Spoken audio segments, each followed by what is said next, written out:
Le besoin initial était conforme à la réalité du terrain en amont, à savoir héberger 500 personnels sur 2 emprises marseillaises intramuros que sont le camp de Sainte-Marthe et le quartier Capitaine Ramon.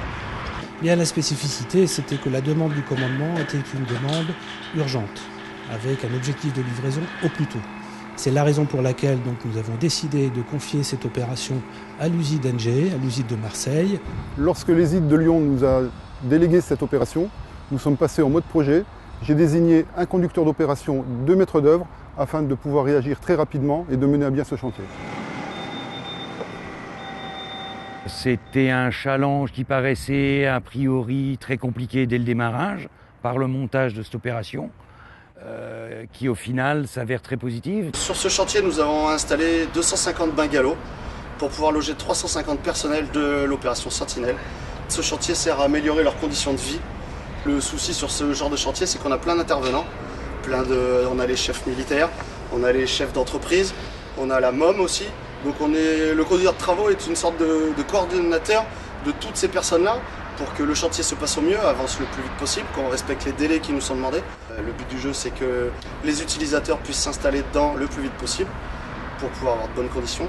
Et donc, il faut réussir à coordonner toutes ces personnes-là avec les exigences de chacun. Donc, sur ce site, nous avions en charge la réalisation de 100 bungalows au profit de la mission Sentinelle afin d'accueillir 150 personnels. Donc les travaux ont débuté depuis le mois de novembre 2016 et vont s'échelonner jusqu'au mois de mai 2017. Au niveau de ces travaux-là, nous avons eu le renfort du 31e RG, une section d'aide au déploiement, qui a permis de pouvoir, en plus de l'entreprise titulaire du contrat, de pouvoir réaliser dans un délai imparti très court la mise en place de ces bungalows. Notre rôle a été central et a permis de pouvoir mener à bien ce projet-là. Je dirais que le bilan est très positif grâce à l'implication du service local d'infrastructure et de l'ensemble des soutenants concernés. Donc c'est un succès indéniable qui va permettre très rapidement de loger les 500 personnels de Sentinelle dans des conditions remarquables. Le principal enseignement tient tout simplement dans la nécessité de coordonner la main-d'œuvre militaire, des entreprises privées et au demeurant, c'est ce que nous faisons au quotidien lorsque nous sommes projetés en opération extérieure.